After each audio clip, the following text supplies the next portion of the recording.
The moment that gavel came down, the illusion shattered, because this wasn't just another legal hearing. This was the day Meghan Markle's courtroom confidence allegedly imploded, and the shockwaves haven't stopped rippling since. What was supposed to be a controlled, strategic appearance turned into a spectacle of tension, whispers, and stunned faces as her legal team, the very people meant to shield her, reportedly unraveled in real time. And when the dust began to settle, one question echoed louder than anything else: how does a woman known for mastering her narrative suddenly lose control of it inside a courtroom? From the very beginning, this case had been framed as a calculated fight. Meghan wasn't entering quietly. The strategy, the messaging, the aura, it was all curated. Her legal squad had been portrayed as elite, unshakable, the kind of attorneys who don't just argue cases but dismantle opponents. The public image was clear. This was a powerhouse defense built to dominate. But inside that courtroom, as detailed in the original breakdown of events, something shifted. The atmosphere thickened. The confidence that had once seemed effortless began to flicker. This wasn't chaos in the loud, dramatic sense. It was worse. It was controlled dismantling. The judge didn't shout. There were no theatrical outbursts. Instead, there was precision. Each argument presented by Meghan's team was calmly examined, methodically questioned, and then, piece by piece, stripped of its strength. Observers described the moment as watching a structure slowly crack under pressure. What had been marketed as airtight logic suddenly appeared fragile. And the tension? It was visible that pens reportedly paused mid-note. Reporters leaned forward. Even seasoned attorneys in attendance sensed this was no routine exchange. This was authority asserting itself. And when key elements of the defense were described as missing the issue entirely, it wasn't just legal critique. It was a public dismantling of the foundation. In legal circles, language like that lands hard. It signals more than disagreement. It suggests fundamental flaws. And here's where the sting deepened. Meghan wasn't in the room. The woman whose image has always been associated with composure and control was absent as her legal arguments faced their harshest scrutiny. The optics were brutal. While she watched from afar, the courtroom energy shifted against her. It wasn't just about legal technicalities anymore. It was about perception. Power was slipping. That then came the line that people can't stop repeating.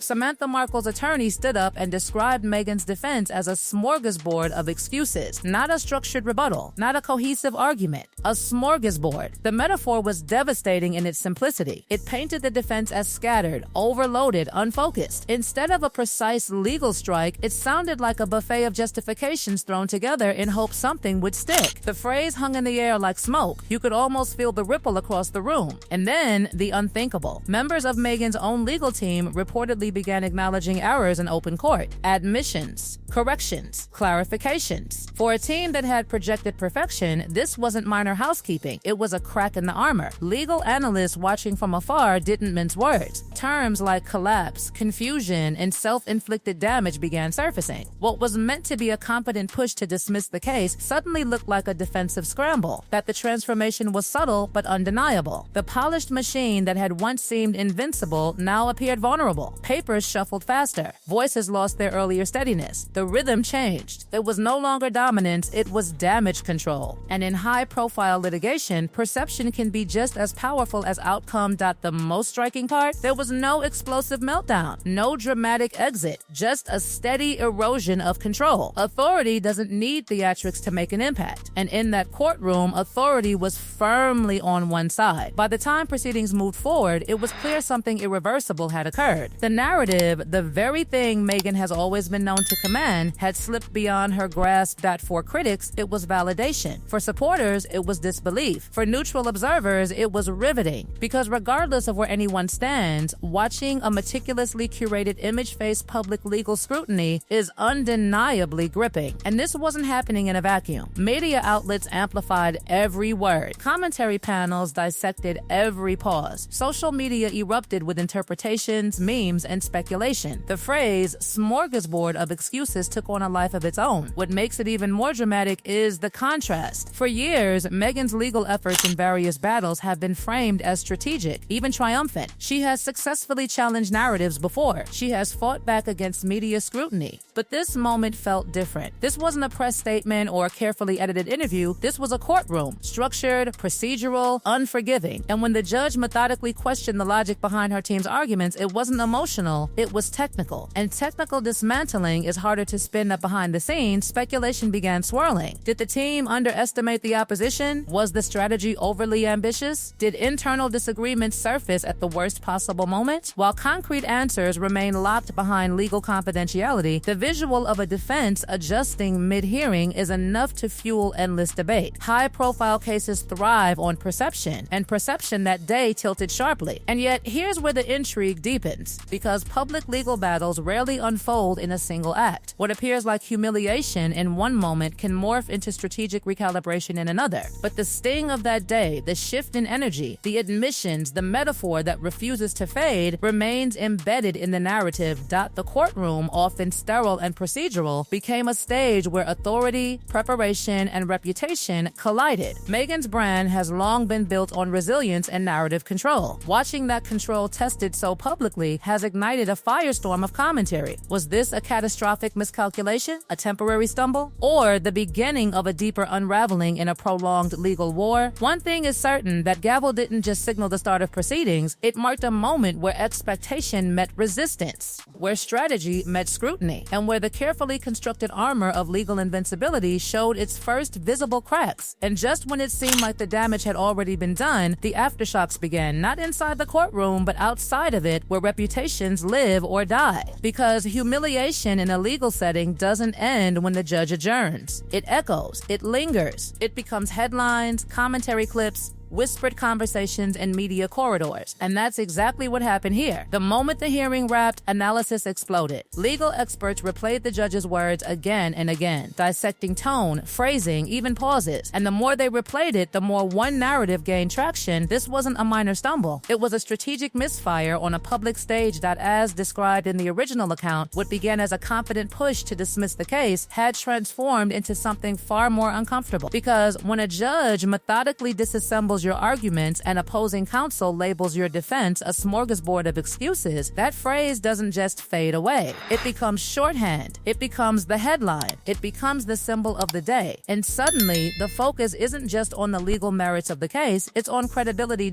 Insiders began whispering almost immediately. Was there tension within the legal team before this hearing? Were warnings ignored? Did overconfidence cloud judgment? In high-profile litigation, every move is calculated. Every filing is scrutinized. So when cracks appear, people don't assume coincidence, they assume miscalculation. And that's where the speculation intensified. Some analysts suggested the defense may have leaned too heavily on narrative rather than hard procedural grounding. Others argued the strategy underestimated how aggressively the court would interrogate foundational claims. Whatever the internal reasoning, the external result was clear: momentum shifted. And momentum in legal battles is psychological as much as procedural. When one side appears shaken, even subtly, it energizes the other. Samantha Markle's team, already emboldened by the judge's sharp questioning, suddenly looked composed, even confident. The contrast was stark. While Meghan's team was clarifying, correcting, and recalibrating, the opposing side seemed steady. In a courtroom, optics matter, and that day, optics were unforgiving. Then came the bigger conversation, not just about this case, but about legacy. Meghan has spent years navigating public scrutiny, shaping narratives, challenging media portrayals, and asserting control over her image. Control has always been central. Precision, intention, strategic messaging. But a courtroom doesn't bend to brand management. It operates on structure and evidence. And when that structure pushes back, there's nowhere to hide. The image of invincibility, once so carefully maintained, suddenly felt human, vulnerable. Fallible. Supporters rushed to defend her, arguing that one difficult hearing does not define an entire legal strategy. They pointed out that appeals courts are notoriously rigorous, that tough questioning doesn't equal defeat. They insisted this was procedural turbulence, not collapse. But critics were louder. They framed it as exposure. They argued that the confidence projected publicly did not match the performance under judicial scrutiny. And in the age of viral clips and instant commentary, perception often outruns reality. Behind closed doors, one can only imagine the recalculations. Legal teams don't implode overnight without reflection. Strategy sessions likely intensified. Language was probably refined. arguments reshaped. Because here's the truth about high-stakes litigation, it's a marathon, not a single dramatic scene. But first impressions of weakness can linger longer than facts, and the impression left that day was difficult to ignore. The absence of Meghan herself continued to fuel debate. Some interpreted it as strategic, a decision to avoid media frenzy. Others saw it as symbolic, a distance between brand and battlefield. Either way, the image of her team standing alone during that pivotal exchange added to the narrative tension. It amplified the sense of detachment, and in public controversies, symbolism can be louder than statements. What makes this moment particularly charged is the broader context. This isn't just about a legal filing or a procedural motion. It's about identity, about power,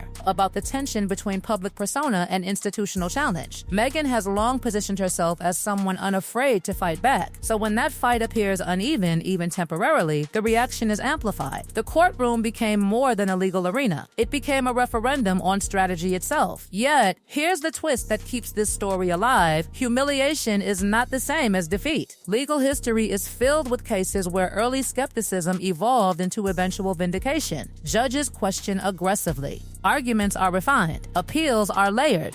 What looks like unraveling can sometimes be restructuring. But the emotional impact of that day, the stunned silence, the sharp metaphors, the visible recalibration, remains etched into the public narrative. And perhaps that's why this moment feels so pivotal, because it revealed something rarely seen: vulnerability in a space where invulnerability had been projected. The legal team that once appeared flawless showed cracks. The arguments that once sounded airtight met resistance. The narrative that once felt controlled slipped, if only briefly, into the hands of others that the aftermath continues to unfold. Future hearings will either reinforce that early stumble or redefine it. Strategic adjustments may silence critics. Stronger filings may shift tone, or further scrutiny could deepen doubts. But no matter what happens next, that hearing marked a turning point in perception. It reminded observers that even the most polished public figures are subject to the same judicial rigor as anyone else. That reputation doesn't override procedure. That influence doesn't silence scrutiny. And maybe that's the real drama here. Not the phrase, not the pause depends, not even the admissions in open court, but the collision between narrative control and institutional authority. Because when those two forces meet, sparks are inevitable. For now, the question lingers in the air heavier than any single ruling: was this the day everything began to unravel, or merely the moment before a strategic comeback? Only the next chapter will answer that. But one thing is certain: the courtroom may have been quiet, but the echoes of that gavel are still reverberating.